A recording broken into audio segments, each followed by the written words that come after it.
श्री स्वामी समर्थ. नमस्कार मैत्रिणींनो. सकाळी झोपेतून उठल्यानंतर तुम्ही सर्वात आधी काय करता? मोबाईल पाहता, पाणी पिता की आरशात स्वतःचा चेहरा पाहता? अनेक लोकांची सवय असते की सकाळी उठल्यावर थेट आरशासमोर जातात. काही लोक केस ठीक करतात, काही लोक स्वतःकडे पाहतात, तर काही लोक नकळत ही गोष्ट रोज करत असतात. पण तुम्हाला माहीत आहे का, पूर्वीचे लोक सकाळी उठल्याबरोबर आरशात पाहू नका असे का सांगायचे? यामागे नेमके कारण काय होते?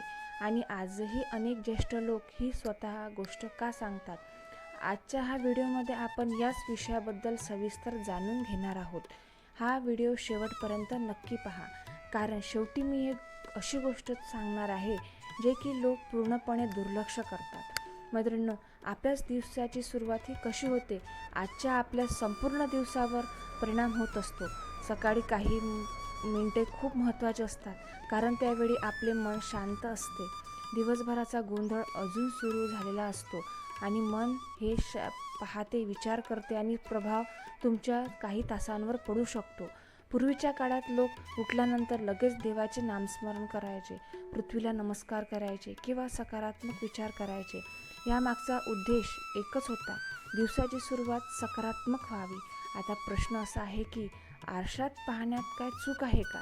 मैत्रिणींनो, आरशात पाहणे खरंच चुकीचे नाही, परंतु लोक असे मानतात की सकाळी उठल्याबरोबर मन पूर्णपणे जागे झाले नसते. अशा वेळी स्वतःकडे पाहण्याऐवजी काही क्षण शांत राहणे आणि चांगले असते, कारण दिवसाची सुरुवात ब्रह्म रूपापेक्षा अंतर्मनावर लक्ष केंद्रित करून करावी. ही एक विचारसरणीय आहे.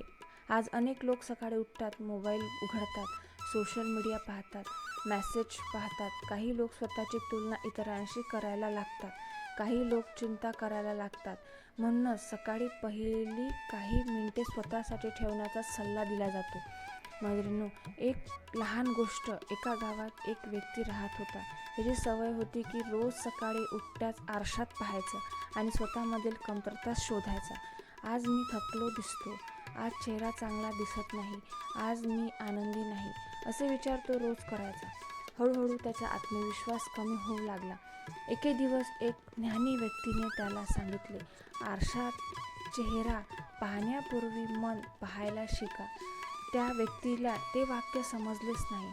मग ज्ञानी व्यक्ती म्हणाली, जर मन आनंदी असेल तर चेहरा तेज दिसते, पण मन दुःखी असेल तर आरसा काही बदल करू शकत नाही. मैत्रिणींनो, ही गोष्ट आपल्यासाठी खूप महत्त्वाची आहे. आज आपण ब्रह्ममुहूर्तावर रूपावर जास्त लक्ष देतो, पण मनाकडे कमी लक्ष देतो. सकाळी सुरुवात सकारात्मक विचाराने झाली तर दिवस चांगला जाऊ शकतो. आता आणखी एक महत्त्वाची गोष्ट. अनेक संत महापुरुषांनी दिवसाची सुरुवात कृतज्ञतेने करण्याचा सल्ला दिला आहे. उठल्यानंतर सर्वप्रथम देवाचे आभार माना. आपल्याला नवीन दिवस मिळाला त्यासाठी कृतज्ञता राहा, कारण प्रत्येक दिवस एक नवीन संधी असते, नवीन सुरुवात करण्याची संधी असते, नवीन काही शिकायची संधी असते. मैत्रिणींनो, स्वामी समर्थाच्या शिकवणीतील एक गोष्ट स्पष्ट दिसते. भीती नाही, नकारात्मकता नाही, आणि तर श्रद्धा आणि सकारात्मकता. म्हणूनच सकाळी उठल्याबरोबर मनाला चांगला विचार आणा. आजचा दिवस चांगला जाईल, मी चांगले काम करेन, मी सकारात्मक राहीन, असे विचार करा, कारण विचारामधून कृती निर्माण होते आणि कृतीमधूनच परिणाम निर्माण होतो. आज अनेक लोक नशिबाला दोष देतात, पण स्वतःच्या सवय पाहत नाही. यशस्वी लोकांच्या काही चांगल्या सवयी असतात, त्यातील एक सवय म्हणजे दिवसाची सुरुवात सकारात्मक पद्धतीने करणे. मैत्रिणींनो, आरशात पाहणे वाईट नाही, पण दिवसाची सुरुवात फक्त चेहरा पाहून करू नका.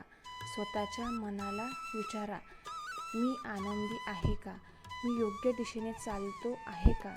मी माझे ध्येय विसरलो नाही ना? हे प्रश्न जास्त महत्त्वाचे असते. शेवटी एवढेच सांगेन, सकाळी उठल्याबरोबर आरशात पाहिल्याची काही जादूच गोष्ट घडत नाही, पण दिवसाची सुरुवात अशी करा, त्याच तुमच्या विचारावर आणि मनस्थितीवर नक्कीच परिणाम होतो. म्हणून उठल्यानंतर काही क्षण सकारात्मक विचार करा, स्वामी समर्थांचे स्मरण करा, कृतज्ञता व्यक्त करा आणि मग दिवसाची सुरुवात करा, कारण चांगला दिवस हा चांगल्या विचारापासून सुरू होतो. श्री स्वामी समर्थ. जर हा व्हिडिओ तुम्हाला थोडा जरी आवडला असेल तर नक्की लाईक शेअर करा आणि कमेंटमध्ये श्री स्वामी समर्थ नक्की लिहा. जय जय स्वामी समर्थ.